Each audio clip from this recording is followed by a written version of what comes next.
Hi everybody, and welcome to Lovefraud Live. Sex with a sociopath can be exciting, energetic, and plentiful, at least in the beginning. But the fireworks usually don't last, and they definitely have a downside.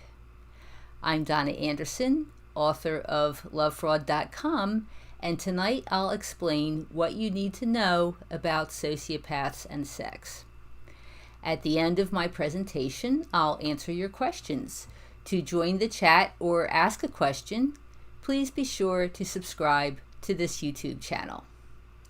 Okay, you may be watching my videos because you are or were romantically involved with a sociopath. Usually, romance leads to sex, although you may have noticed that sex with a sociopath isn't particularly romantic. Now, the sex may be exciting, erotic, and adventurous, but if you're looking for a true connection, as it's called the sacred conjunction, you're not going to find that with a sociopath. And I'll explain why. Here are 7 points that you need to understand about sociopaths and sex. First of all, what sociopaths really want in life are power, control, and sex. Often, sex is simply an extension of their desire for power and control. Now, the most egregious cases of sex as power, of course, are sexual assault and rape. But there are other power and control situations that aren't violent or as obvious. For example, my ex-husband, who was a sociopath, James Montgomery, he liked to have sex after we argued. I thought it was make-up sex. I later figured out that Montgomery, with his superior debating skills, usually won the arguments, which meant, of course, that I lost. He dominated the dispute. Therefore, he dominated me. This was sexually exciting to him. So it wasn't make-up sex that we were having. He was adding sexual domination to the verbal and psychological domination of winning the argument with me. It was a pure power play. Here's point number 2, excess testosterone. All sociopaths, both male and female, have very high levels of testosterone. This is the hormone that makes people compete for partners and then mate with them. So, with high testosterone, sociopaths do a lot of competing and a lot of mating. Being in a relationship doesn't stop this. Almost all sociopaths cheat. High testosterone is also associated with aggression and criminality. When high testosterone and a high level of sociopathy combine with deviant desires, the end result can be a violent sexual predator, a very dangerous individual. Here's point number 3, the need for excitement. Sociopaths crave stimulation and excitement. Sex is about the most stimulating activity that a human being can experience, so sociopaths want it a lot. And what exactly do they want? Variety. This means that sociopaths like sex in a lot of different ways, in a lot of different places, and with a lot of different people. While you're the object of their desire, your encounters may seem highly erotic. But sooner or later, the sociopath gets bored. Then, in search of new and different stimulation, the sociopath may push you to participate in activities that you find uncomfortable. If you decline, the sociopath will most likely look for a new partner, especially someone who is willing to go along with his or her desires. But even if you do go along with the sociopath's kinky demands, he or she will still look for new partners. Sociopaths see no reason to remain faithful to any one person. Now, in the process of all this, sociopaths can become sexually abusive. I asked about this in the surveys that I did for my new book, Senior Sociopaths: How to Recognize and Escape Lifelong Abusers. Survey respondents who were romantic partners and spouses of the sociopaths all reported significant levels of sexual abuse. 27% of those who began dating the senior sociopath after the individual was age 50 or older said that they were sexually abused. It was even worse for people who married the sociopaths. 40% of female respondents and 32% of male respondents said that they were sexually abused by their sociopathic spouses. So to learn more about this, you can pick up my book. There's a link for more information in the window below this video. Okay, here's point number 4. Sex as manipulation. Sociopaths know that if they can hook you sexually, you are easier to manipulate. So how does this happen? At Lovefraud, we've written frequently about oxytocin, which is called nature's love glue.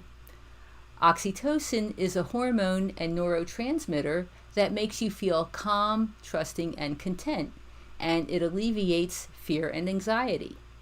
Oxytocin is released into your bloodstream and brain whenever you experience intimacy, which can be physical touching or simply conversation, but especially sex.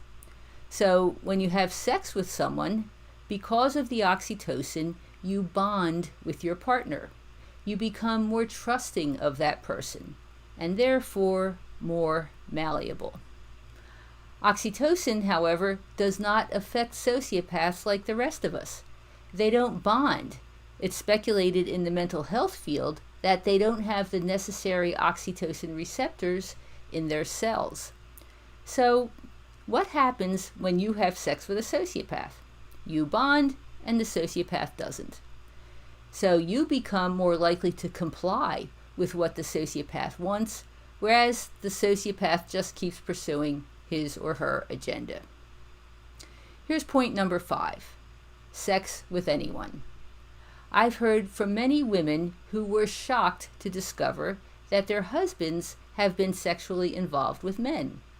The women typically come to the conclusion that their husbands are secretly gay and afraid to live their truth. Well, this is certainly true in some cases, but in many, many cases, the men were simply sociopaths looking for variety in their sexual pursuits. I've also spoken with gay men and women who realized that their partners were sociopaths. Many of them observed that these partners were not authentically gay.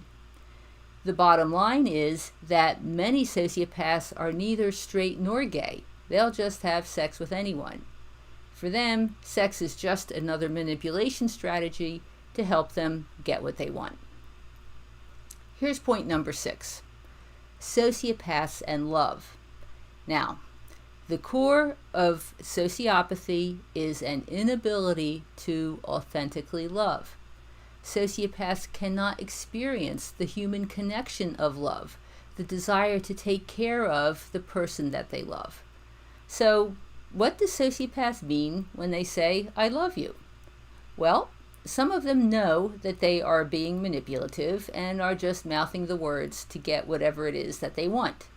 But others equate love with sex. They think sex is love. So they are essentially saying, "I want to have sex with you." And finally, here's point number 7. Sociopaths are not out of control.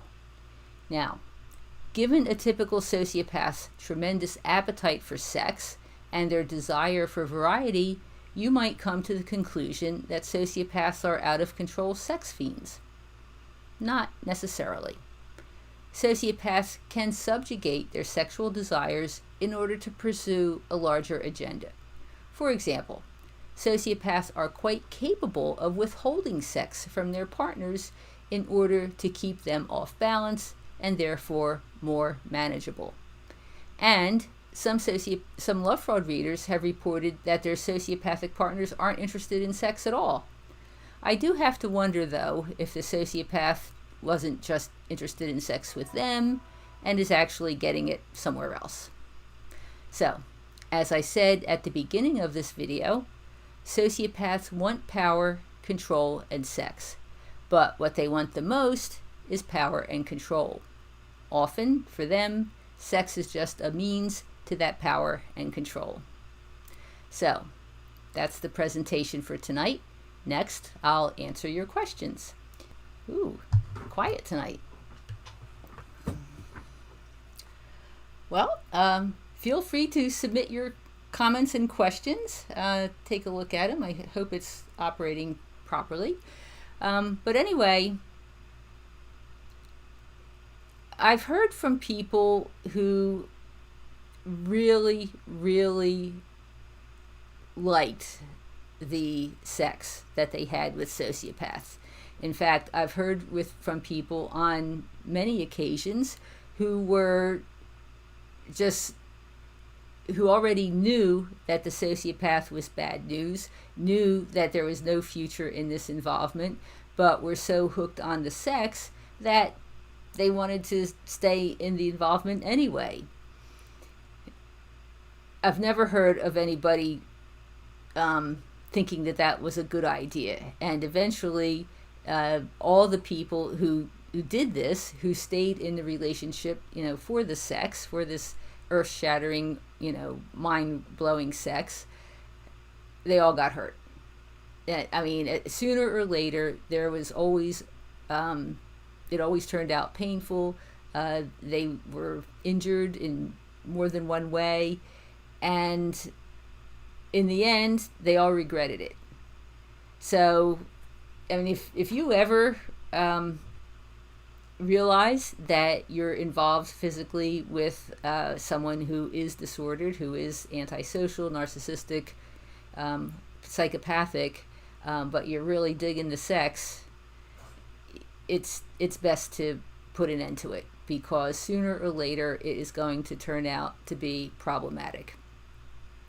And so that's what I've heard from some people. But as I mentioned briefly in my presentation, I have heard from folks who said that the person wasn't interested in sex. In fact, I've heard this on multiple occasions. I wouldn't say numerous, but at least multiple occasions. Where the person who contacted me said the sociopath that they were involved with, they haven't had sex in 17 years, and the person, they thought that there was a physical problem. Well, come to find out that their partner was having sex all along with somebody else or multiple other people. So they actually withhold sex sometimes as a method of control, another way to exert power and control over their partner. It seems odd, given how they really are so totally interested in sex that they can do this, but they can, because as I said, they are more interested in the power and control. And for example, the person who was together for 17 years, that was one of the examples. The woman told me she was with the guy for 17 years and hadn't had sex since the first year or something like that. He was living off of her, and she was providing the household or whatever else she was providing. So he just wanted to keep that rolling and got his physical needs met elsewhere. So. Oh, okay, now we have some questions. So Gerard asks, what happens in relationships between two sociopaths? Well, sometimes they can be partners in crime, in that they work together to manipulate other people or take advantage of other people. I haven't had anyone who has admitted to being sociopath describe what their sex life was with another sociopath. I imagine that it's energetic, but I would also imagine that all the other rules continue, or the behaviors continue. I can't imagine that they're monogamous. Maybe they get into some bondage, or different threesomes, swinging, things like that. I don't know. Those would just be guesses, but I would feel pretty confident in saying that it's not an exclusive relationship. There might be a lot of fighting, because that can happen between sociopaths. I have heard about that. The thing is, though, that neither one of these people is capable of authentic love. So the relationship is certainly not a love relationship. It's probably like an agreement, a business deal. All right, we'll do this, we'll have sex, we'll do this, we'll live together, whatever. But there's not going to be any affection, because it's impossible. Sociopaths, this is the root of the sociopathic disorder, is that they have an inability to authentically love. And what that means, I can explain what that means. Researchers have identified 3 components of romantic love. The first is attachment, which is the desire to be with someone special. The second is sex, which we've been talking about here. The third is caregiving. And what that means is that when you truly love someone, you want what is best for them, you want them to be happy and healthy, and when necessary, you're willing to take care of them. Well, sociopaths do not do caregiving. They care only for themselves, and they want what they want, and they feel totally entitled to use you to get what they want. So there is no real caring in these relationships. And with 2 sociopaths, neither one of them is caring. Okay.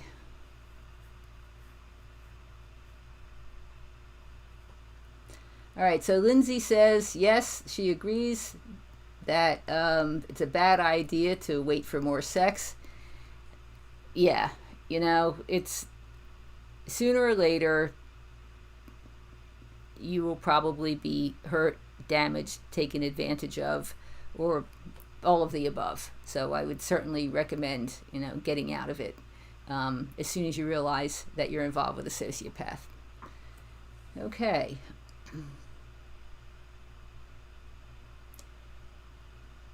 Okay, so Kaina says, should parents have their children around sociopaths? Sociopaths are always dangerous and destructive when you're in a relationship with them. So I'm not sure of the context of your question, because the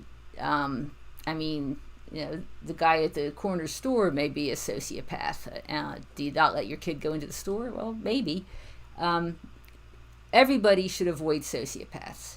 And if parents realize that someone is disordered, then they should probably do their best to protect their children from that individual.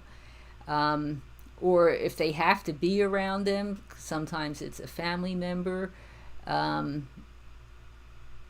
course, there's always the question of why would you want to be around a family member who is disordered? I've spoken with plenty of people who have had to cut certain family members out of their lives, because that you can't be around them.